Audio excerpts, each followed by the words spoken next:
মুজিব ভাই এসে গেছেন, তাকে আপনারা স্লোগান দিয়ে অভিবাদন দেন। শেখ মুজিবের পথ ধরো, বাংলাদেশ স্বাধীন করো, মুজিব ভাইয়ের পথ ধরো, বাংলাদেশ স্বাধীন করো, পাটের মাটি তৈরি করো, বাংলাদেশ স্বাধীন করো, বীর বাঙালি অস্ত্র ধরো। ভাইরা আমার, আজ দুঃখ ভারাক্রান্ত মন নিয়ে আপনাদের সামনে হাজির হয়েছি।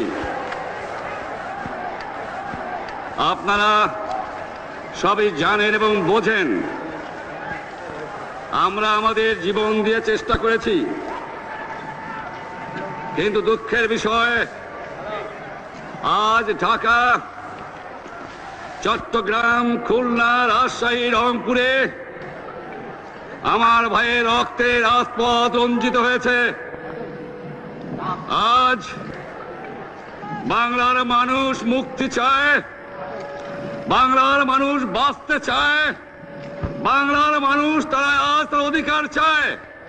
কি অন্যায় করেছিলাম নির্বাচনের পরে বাংলাদেশের মানুষ সম্পূর্ণভাবে আমাকে আওয়ামী লীগকে ভোট দেন।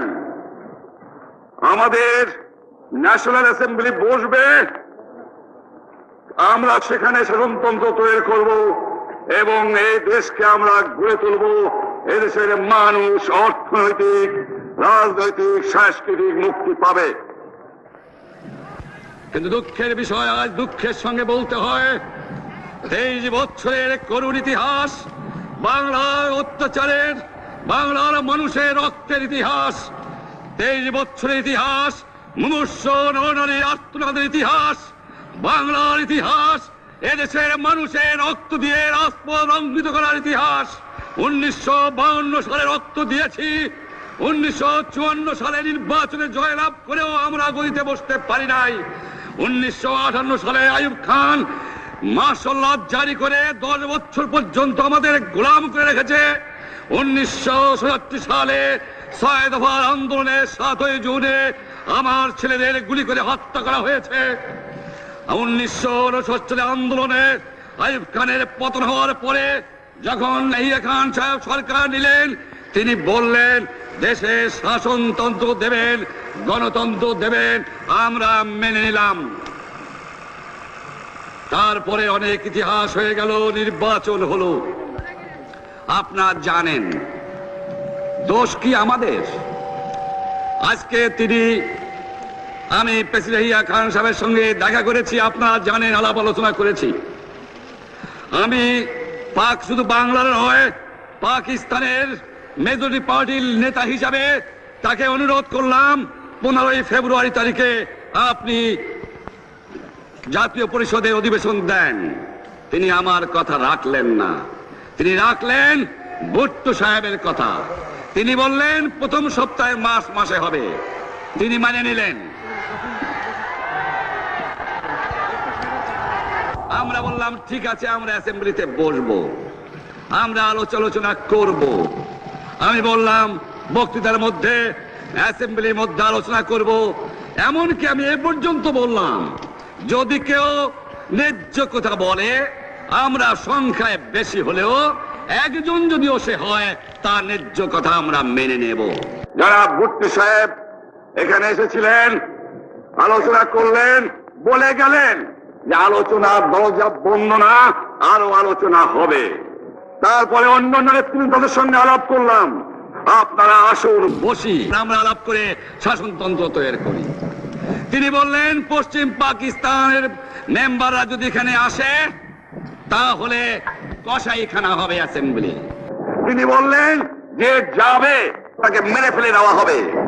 যদি কেউ অ্যাসেম্বলিতে আসে তাহলে পেশোয়ার থেকে করাচি পর্যন্ত দোকান জোর করে বন্ধ করা হবে, তারপরেও যদি কেউ আসে তাকে সন্ন্যাসার করা হবে। আমি বললাম অ্যাসেম্বলি চলবে।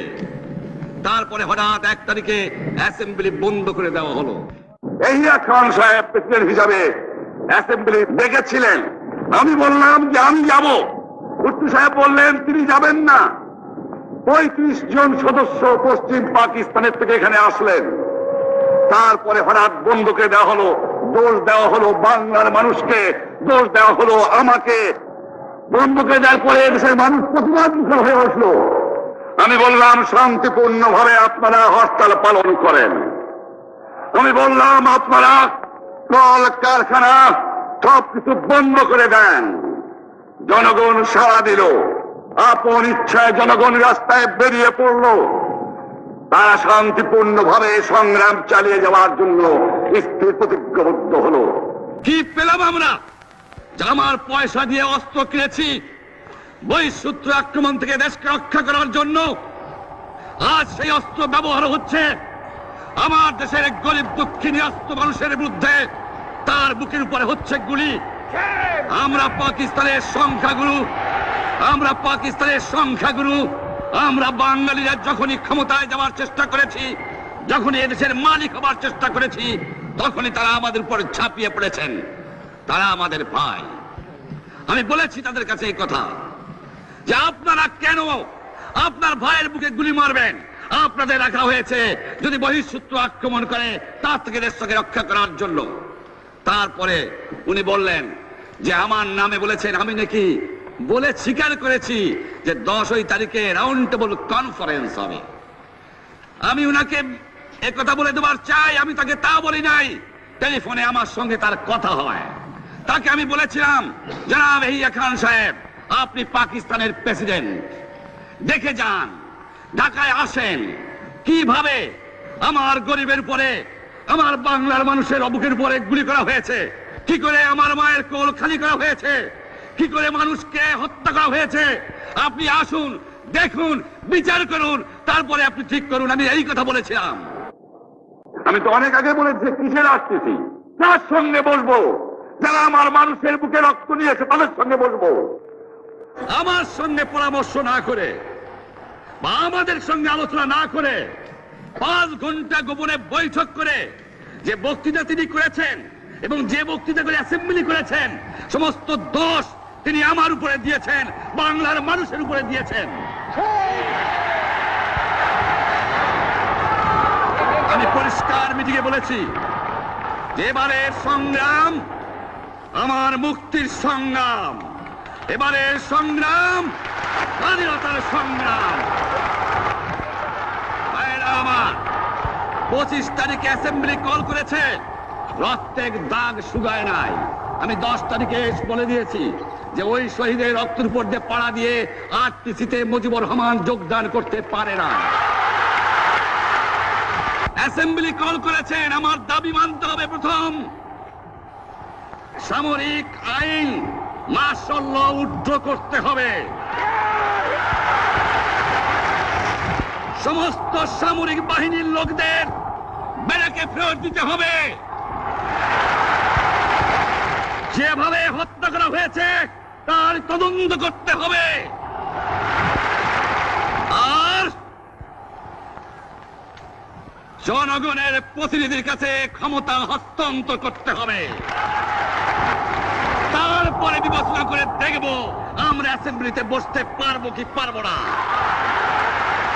এর পূর্বে অ্যাসেম্বলিতে বসার, আমরা অ্যাসেম্বলিতে বসতে আমরা পারি না।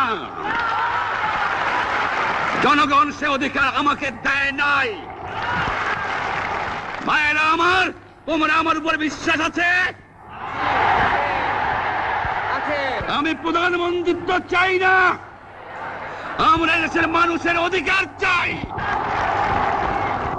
আমি পরিষ্কার অক্ষরে বলে দেবার চাই যে আজ থেকে এই বাংলাদেশে কোর্ট কাছারি, আদালত, ফৌজদারি, শিক্ষা প্রতিষ্ঠান অনির্দিষ্টকালের জন্য বন্ধ থাকবে।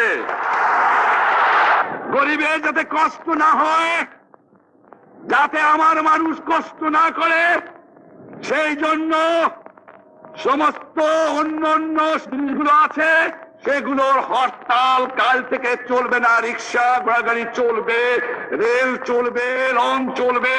শুধু secretariat, supreme court, high court, জজ কোর্ট, সেমি গভর্নমেন্ট দপ্তরগুলো ওয়াবদা, কোনো কিছু চলবে না।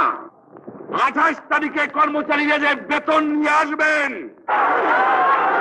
এরপরে যদি বেতন দেওয়া না হয়, আর যদি একটা গুলি চলে, আর যদি আমার লোকের উপর হত্যা করা হয়, তোমাদের উপর কাছে আমার অনুরোধ রইল, প্রত্যেক ঘরে ঘরে দুর্গ করে তোলো। তোমাদের যা কিছু আছে তাই নিয়ে শত্রুর মোকাবেলা করতে হবে, এবং জীবনের তরে রাস্তাঘাট যা যা আছে সবকিছু আমি যদি হুকুম দেবার নাও পারি, তোমরা বন্ধ করে দেবে। আমরা ভাতে মারবো, আমরা পানিতে মারবো। তোমরা আমার ভাই, তোমরা বাড়াকে থাকো, কেউ তোমাদের কিছু বলবে না, কিন্তু আর আমার বুকের উপর গুলি চালাবার চেষ্টা করো না, ভালো হবে না। 7 কোটি মানুষকে তাবায় রাখতে পারবো না। আমরা যখন মরতে শিখেছি তখন কেউ আমাদের দবাতে পারবে না। আর যে সমস্ত লোক শহীদ হয়েছে, আঘাতপ্রাপ্ত হয়েছে, আমরা আওয়ামী লীগের থেকে যতদূর পারি তাদের সাহায্য করতে চেষ্টা করব। যারা পারেন আমার রিলিফ কমিটি সামান্য টাকা পয়সা পৌঁছিয়ে দেবেন। আর এই 7 দিন হরতালে যে সমস্ত শ্রমিক ভাইরা যোগদান করেছেন, প্রত্যেকটা শিল্পের মালিক তাদের বেতন পৌঁছায় দেবেন। সরকারি কর্মচারীদের বলি, আমি যা বলি তা মানতে হবে। যে পর্যন্ত আমার এই দেশের মুক্তি না হবে, খাজনা ট্যাক্স বন্ধ করে দেওয়া হলো, কেউ দেবে না। শোনেন, মনে রাখবেন, শত্রু বাহিনী ঢুকেছে, নিজেদের মধ্যে আত্মকলহ সৃষ্টি করবে, লুটতরাজ করবে। এই বাংলায় হিন্দু মুসলমান, বাঙালি নন বাঙালি যারা আছে তারা আমাদের ভাই, তাদের রক্ষার দায়িত্ব আপনাদের উপরে, আমাদের জন্য বদনাম না হয়। মনে রাখবেন, রেডিও টেলিভিশনের কর্মচারীরা যদি রেডিওতে আমাদের কথা না শোনে, তাহলে কোন বাঙালি রেডিও স্টেশনে যাবেন না। যদি টেলিভিশন আমাদের নিউজ না দেয়, কোন বাঙালি টেলিভিশনে যাবেন না।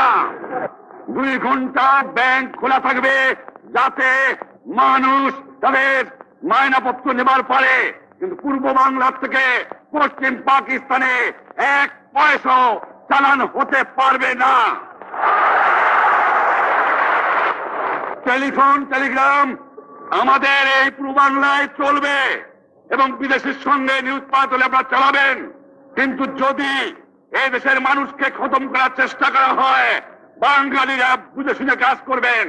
তবে অনুরোধ করছি, আপনারা আমাদের ভাই, আপনারা দেশকে একেবারে জাহান্নামে ধ্বংস করে দিয়েন না। জীবনে আর কোনোদিন আপনাদের মুখ দেখা দেখি হবে না। যদিও আমরা শান্তিপূর্ণভাবে আমাদের ফয়সালা করতে পারি, তাহলে অন্তপক্ষে ভাই ভাই হিসেবে বাস করার সম্ভাবনা আছে। সেই জন্য আপনাদের অনুরোধ করছি, আমার এই দেশে আপনারা মিলিটারি শাসন চালাবার চেষ্টা আর করবেন না। দ্বিতীয় কথা, প্রত্যেক গ্রামে, প্রত্যেক মহল্লায়, প্রত্যেক ইউনিয়নে, প্রত্যেক সাব ডিভিশনে আওয়ামী লীগের নেতৃত্বে সংগ্রাম পরিষদ গড়ে তোলো, এবং তোমাদের যা কিছু আছে তাই নিয়ে প্রস্তুত থাকো। মনে রাখবা, রক্ত যখন দিয়েছি, রক্ত আরো দেব, এই দেশের মানুষকে মুক্ত করে ছাড়বো ইনশাআল্লাহ। এবারে সংগ্রাম আমাদের মুক্তির সংগ্রাম, এবারে সংগ্রাম স্বাধীনতার সংগ্রাম। জয় বাংলা।